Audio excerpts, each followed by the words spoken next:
ఇది వివక్ష కాదా? అసలు ఆర్డర్ రాజ్యాంగ విరుద్ధం అన్నా నేను. ఆర్టికల్ 14కు 15కు విరుద్ధం,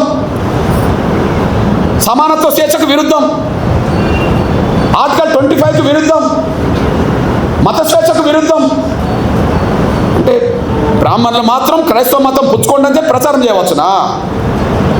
కాపులు, కమ్మోళ్ళు, రెడ్డోళ్ళు క్రైస్తవ మతం పుచ్చుకోండి, ఇందులో గొప్ప ధర్మం ఉంటే ప్రచారం చేయవచ్చునా? దశమ భాగం పేరుతో వాళ్ళు బాగా వెనకేసుకోవచ్చునా? దళితులు మాత్రం మతం మార్చుకుంటే వాళ్ళు ఎస్సీలు కాకుండా పోతారా?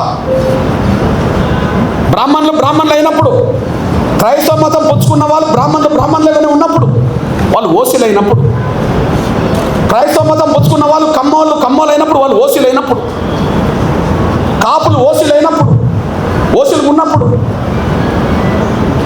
రెడ్లు ఓసీలు ఉన్నప్పుడు వాళ్ళకు ఈడబ్ల్యూఎస్ రిజర్వేషన్ వర్తిస్తున్నాయి కదా,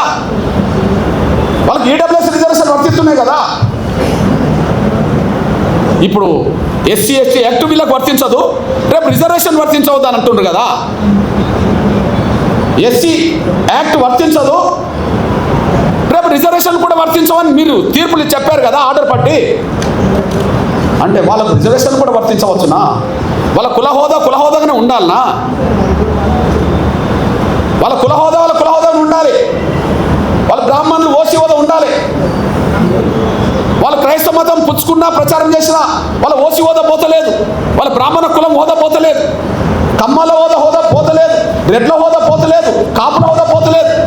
చివరికి మా బీసీలు కొంతమంది ప్రచారకులు మత ప్రచారకులు అవుతే వాళ్ళ హోదా బీసీలు కానీ మంగళగానే ఉంటుంది.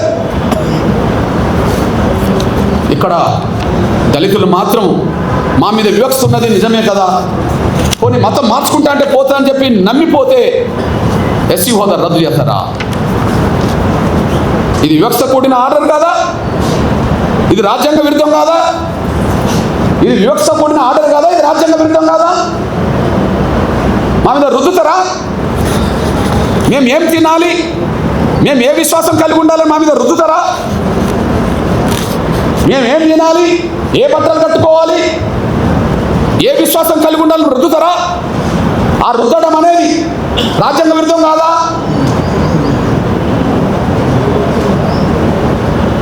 మత స్వేచ్ఛ లేదని, ఎవరు కూడా హిందూ ధర్మంలోనే ఉండాలని కుల వ్యవస్థ రద్దు చేసి ఆర్టికల్ 25 తొలగించండి, మాకు అభ్యంతరం లేదు.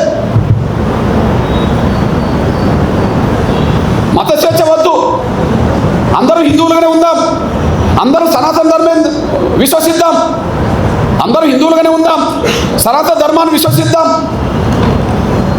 కుల వ్యవస్థ ఉండదు, కులాన్ని రద్దు చేస్తున్నామని చెప్పానండి. దాని ద్వారా మెజార్టీ ప్రజలు ఆర్టికల్ 25 ఉన్నా లేకపోయినా దాన్ని పట్టించుకోరు. మనకి ఇక్కడ అందరికీ స్వేచ్ఛ ఉంటే, అందరికీ గౌరవం ఉంటే, ఈ మత విశ్వాసాల్లో హిందూ ధర్మంలో లేదా సనాతన ధర్మంలో ఏదో ఒక లోపం లేకపోతే, కుల వ్యవస్థను సమర్థించే వ్యవస్థ లేకపోతే ఇన్ని ఎందుకు వస్తాయి? మనం విస్తరించలేకుండా పోయినాం, కానీ వాళ్ళు విస్తరించుకుంటూ ఇక్కడికి వచ్చేసారు. ఆ విస్తరించేటప్పుడు అది కరెక్టు మంచిది అని చెప్పి ప్రచారం చేసింది అగ్రకులాల క్రైస్తవ ప్రచారకులే. వివక్ష గురైన వాడు పోతే మాత్రం వారి హక్కు రద్దు చేస్తారు. ఇది న్యాయం కాదు, ధర్మం కాదు. ఇది గాంధీ కుట్రలో భాగం. గాంధీ ప్రత్యక్షంగా ఉండి కమ్యూనల్ అవార్డు అమలు కాకుండా అడ్డుకున్నాడు. గాంధీ పరోక్షంగా ఆనాడు రాజ్యాంగ సభ చర్చల్లో దళిత క్రైస్తవులకు రిజర్వేషన్ అవసరం లేదు, మేము అందరూ సమానమే అని చెప్పి 4 అగ్రకులాల క్రైస్తవ పెద్దలతో అన్న రాయించుకున్నాడు. ఇది కుట్ర. నాటి నుంచి నేటి వరకు వివక్ష కొనసాగుతుంది. ఈ నేపథ్యంలో స్పష్టం చెప్తున్నాం. పోనీ అంబేద్కర్ అభిప్రాయం స్పష్టంగా ఉన్నది. అంబేద్కర్ విలువనిస్తుండ్రా? మేము అంబేద్కర్ను గౌరవిస్తామని మాట్లాడుతుండ్రు కదా, అంబేద్కర్ ప్రపంచ మేధావని మాట్లాడుతుండ్రు కదా, అంబేద్కర్ గొప్ప రాజనీతిజ్ఞుడు అని మాట్లాడింది కదా. మరి ఆయన అభిప్రాయానికి విలువనియాలి కదా. ఈ దేశంలో మత వ్యవస్థ కంటే మత వ్యవస్థను మింగింది ఇప్పుడు కుల వ్యవస్థ కదా. ఏదో అంటారు చూడు, పాముకు పాలు పోస్తే కాటేయకుండా ఉంటుందా అంటే, సనాతన ధర్మంలో కులం లేదనేటోళ్ళు ఉన్నారు, సంతోషమే. హిందూ ధర్మంలో వివక్ష లేదని అంటారు, సంతోషమే. మరి సనాతన ధర్మానికి కులానికి సంబంధం లేనప్పుడు, హిందూ ధర్మంలో వివక్ష లేనప్పుడు కుల వ్యవస్థ మనకు అవసరమే లేదు కదా. కుల వ్యవస్థ ఇప్పుడు హిందూ ధర్మాన్ని కూడా బలి తీసుకుంటుంది కదా, సనాతన ధర్మాన్ని కూడా బలి తీసుకుంటుంది కదా. సాక్ష్యం ఏంటిది? సాక్ష్యం ఏంటిది? వెంకటేశ్వర స్వామి దేవాలయంకి వెళ్ళేటప్పటికీ అందరూ హిందువులే కనిపిస్తారు. మరి వాళ్ళ సొంత ఊర్లోకి వచ్చినప్పుడు అక్కడ పోయిన వాళ్ళు అందరూ కలిసి ఒకరినొకరిని ఇచ్చిపుచ్చుకునే వాళ్ళు ఉండడానికి అవకాశం లేదు కదా. అయోధ్యకి వెళ్ళేటోళ్ళు అందరూ అక్కడ సమానంగా కనిపిస్తారు. కానీ రాముడిని నమ్ముకున్న వాళ్ళందరూ ఈ దేశంలో అందరూ సమానంగా వాళ్ళ గ్రామాల్లో లేరు కదా. కృష్ణుని నమ్ముకునేటోళ్ళు ద్వారకి వెళ్ళొస్తుంటారేమో, అక్కడికి వెళ్ళేటప్పుడు అందరూ సమానంగా దేవుడి కాడ కనిపిస్తారేమో. కానీ ఇళ్ళకి వచ్చినప్పటికీ వాళ్ళ మధ్యలో సమానత్వం లేదు కదా. అంటే రాముని నమ్ముకున్నా, కృష్ణుని నమ్ముకున్నా, క్రీస్తుని నమ్ముకున్నా, ఎవరిని నమ్ముకున్నా, వెంకటేశ్వర నమ్ముకున్నా, ఈ దేశ కుల వ్యవస్థ విశ్వాసాల కంటే ఈ యొక్క కుల వ్యవస్థే శాసిస్తున్నది కదా. విశ్వాసాలు రెండో స్థాయికి వెళ్ళినాయి కదా, కుల వ్యవస్థ శాసిస్తున్నది కదా. అంటే మనం పెంచి పోషించిన పాము మనం కాటేస్తున్నది కదా. ఈ కాటేయడం వల్లనే అఖండ భారత్ లేకుండా పోయింది కదా. ఈ కాటేయడం వల్లనే ఉన్న భారత్ కూడా పాకిస్తాన్ భూభాగం అట్టు వెళ్ళిపోయింది కదా. దేనివల్ల వెళ్ళిపోయింది? ఈ కుల వ్యవస్థ రుగ్మత మాయన్ మచ్చ ఉండడం వల్లనే ఇక్కడ వేరే విశ్వాసాలు పెరగాల్సిన దారి తీసింది కదా. ఆ విశ్వాసాలను తీసుకొచ్చిన వాళ్ళు కూడా అగ్రకులాలే వాళ్ళే కదా. తీసుకొచ్చిన వాళ్ళది తప్పు కాదు, ప్రచారం చేసిన వాళ్ళది తప్పు కాదు, నమ్ముకున్న వాళ్ళది తప్పు అని చెప్పి దళితుల్నే బలి చేయాలని చూస్తే అది న్యాయం కాదనే విషయం కూడా మర్చిపోవద్దని నేను సవినం కోరుతున్నాను. నేను ఈ నేపథ్యంలో ఇక్కడ ముందు ఆర్డర్ ఏం చెప్పింది? 1950లో ఆర్డర్ హిందువులు తప్ప మిగతా ఏ మతం నమ్ముకున్నా వాళ్ళకు ఎస్సీ హోదా ఉండదు అని చెప్పేసి. ఓకే, ఆర్డర్ ఏమన్నా ఖురానా, భగవద్గీత లేకపోతే బైబిలా? మనం మార్చుకునేదే కదా. రాష్ట్రపతి ఆర్డర్ను మనం మార్చుకునేది కదా. ముందు 1950లో రాష్ట్రపతి ఆర్డర్ వచ్చే సమయానికి ఒక హిందువులు తప్ప ఎస్సీ హోదా మిగిలిన ఎవరు కూడా వర్తించదని చెప్పింది కదా.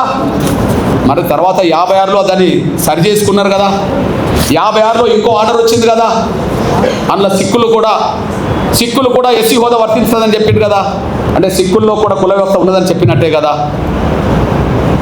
మరి మొదటి ఆర్డర్, రెండో ఆర్డర్ సవరించుకున్నారా లేదా? మొదటి ఆర్డర్ నుంచి రెండో ఆర్డర్ సవరించిందా లేదా? 50లో, 56లో రెండో ఆర్డర్ను మళ్ళీ మూడో ఆర్డర్ సవరించిందా లేదా? 90లో ఎవరికి అవకాశం ఇచ్చిండ్రు? బౌద్ధులకు అవకాశం ఇచ్చిండ్రా లేదా? అంటే బౌద్ధ మతంలో మళ్ళీ కుల వ్యవస్థ ఉన్నదని ఒప్పుకున్నారా లేదా? ముందేమో హిందూ వ్యవస్థే ఈ అస్పృశ్యతకు కారణమని చెప్పి మీరే మాట్లాడుతున్నారు. హిందూ వ్యవస్థ తప్ప మిగతా ఏ వ్యవస్థలో అస్పృశ్యత లేదని చెప్పిండు. కానీ 50 వచ్చినప్పటికీ మళ్ళీ సిక్కుల్లో సమానత్వం బోధించినా కుల వ్యవస్థ ప్రభావితం చేస్తుందని మళ్ళీ చెప్పేశారు. తర్వాత బౌద్ధంలో సమానత్వం ఉన్నదని బౌద్ధం ప్రచారం చేసినా ఈ దేశ కుల వ్యవస్థలో మళ్ళీ దళితులు అక్కడ దళితులుగానే ఉన్నారని మీరు చెప్పేశారు. అంతే కదా. మరి ఈ దేశంలో సమానత్వం గురించి క్రైస్తవ సమాజం ప్రచారం చేయవచ్చు, కానీ కుల వ్యవస్థ అధిగమించిందా లేదా? దాన్ని ప్రపంచంలో ఎక్కడ కుల వ్యవస్థ లేదు కాబట్టి క్రైస్తవం అంతా సమానత్వం అనే ఉంటుంది. ప్రపంచంలో ఎక్కడ కూడా ఇస్లాం సమానత్వాన్ని బోధించింది కాబట్టి అక్కడ కుల వ్యవస్థ లేదు కాబట్టి ఉంటుంది. కానీ ఇక్కడ ఉన్నది కదా. మరి ఇక్కడ ఉండకపోతే బీసీ రిజర్వేషన్లో ముస్లింలు వచ్చారు కదా. ఏ గ్రూపులో ఉన్నారు కదా, బి గ్రూపులు ఉన్నారు కదా. అంటే సామాజిక వ్యవస్థ ఇక్కడ పడ్డది కదా. అంటే ఈ దేశంలో హిందూ విశ్వాసంలో ఉన్న కుల వ్యవస్థ ఉండడం వల్ల వివక్ష కొనసాగుతుంది. సిక్కు ధర్మం ఉన్నా కొనసాగుతుంది, బౌద్ధ ధర్మం ఉన్నా కొనసాగుతుంది, క్రైస్తవ ధర్మం ఉన్నా కొనసాగుతుంది. కుల వ్యవస్థ ప్రభావం ఇస్లాం మతం కూడా ఇక్కడ పడుతుంది. నేను ఒక మాట చెప్తున్నానంటే, ఈ దేశంలో కుల వ్యవస్థ ఉన్నంత వరకు ఎన్ని గొప్ప మతాలు ఇక్కడికి వచ్చినా, ఎన్ని గొప్ప గొప్ప విశ్వాసాలు కూడా ఇక్కడికి వచ్చినా కుల వ్యవస్థ ప్రభావానికి లోనవుతున్నాయనేసి మనం మర్చిపోవద్దు. గొప్ప గొప్ప మతాలే కదా, చాలా గొప్ప మతాలని మనమే అంటున్నాం కదా. ఆ మతాలు ఇక్కడికి వచ్చినప్పుడు ఏ దానికి లోనవుతున్నాయి? క్రైస్తవ మతం గొప్పదే, సమానత్వం ప్రదర్శించింది. మరి గద్దర్ కూడా పాట రాసింది కదా, మాల క్రైస్తు, మాది క్రైస్తు, రెడ్డి క్రైస్తు, కమ్మ క్రైస్తు, బ్రాహ్మ క్రైస్తు అని చెప్పి ఒక పాట రాసింది కదా. క్రీస్తుని నమ్ముకునేటోళ్ళు ఒకరు అయితే మాల క్రైస్తు, మాల చర్చీలు, మాదిగ చర్చీలు ఎందుకు వచ్చినాయి? కమ్మోల చర్చీలు, రెడ్డోల చర్చీలు ఎందుకు వచ్చినాయి? ఈ దేశానికి ఏ మతం వచ్చినా కుల వ్యవస్థ ఉన్నంత వరకు కుల వ్యవస్థ ప్రభావానికి లోన్ అవ్వాల్సిందే. సిద్ధాంతం సమానత్వం అయితే అది బయటనే, ఇక్కడికి వచ్చినప్పటికీ ఆ సిద్ధాంతం 100% పనిచేస్తలేదు. కుల వ్యవస్థనే ప్రభావితం చేస్తుంది, కుల వ్యవస్థే శాసిస్తుంది, కుల వ్యవస్థే అసమానతలు సృష్టిస్తుంది. కుల వ్యవస్థను రద్దు చేయనంత కాలం సమానత్వం ఇక్కడ ఉండదు. కాబట్టి సమానత్వం వైపు అడుగులు వేయాలంటే కుల వ్యవస్థ రద్దు కావాల్సిందే తప్ప ఎస్సీ హోదా రద్దు చేయడం వల్ల పరిష్కారం లేదనే విషయం మీరు తీసుకొస్తున్నాను నేను. 1950 ఆర్డర్ రాజ్యాంగ విరుద్ధం.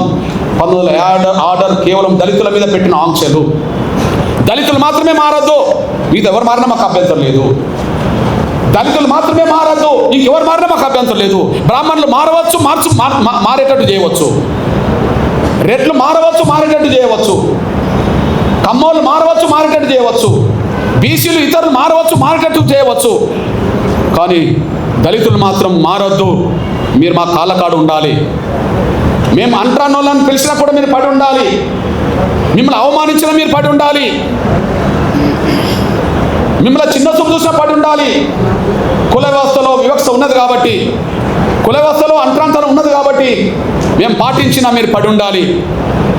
మీకు మనుషుల హోదా సమానమైన గౌరవం కాదు, పశువులతో సమానంగా, పశువుల కంటే హీనంగా చూసినా మీరు పడి ఉండాలి. కానీ మారద్దు.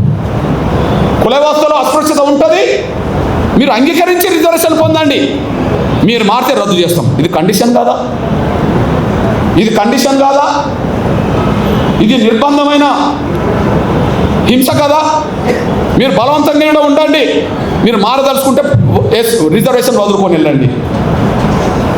ఏ వివక్ష లేని వాళ్ళు మారడం మంచిదే. కుల వ్యవస్థలో వివక్ష గురవుతున్నదా బ్రాహ్మణ సమాజం? అందరికంటే ఎక్కువ గౌరవమైన హోదా పొందింది కదా. ఈ తెలుగు నేల మీద బ్రాహ్మణ సమాజం తర్వాత కమ్మ, రెడ్లు, కాపులు ఉంటారు కదా అగ్రకులాల లిస్టులో. వాళ్ళు కూడా ఎస్సీ, బీసీల కంటే పై హోదాలో ఉన్నారు కదా. అంటే పై హోదాలో ఈ దేశంలోనే అత్యున్నత వ్యవస్థలో, కుల వ్యవస్థలో గౌరవం పొందుతున్న బ్రాహ్మణులు మారిన మాకు అభ్యంతరం లేదు. వాళ్ళకు 1950 ఆర్డర్ వర్తించదు. ఈ తెలుగు నేల మీద కమ్మోళ్ళు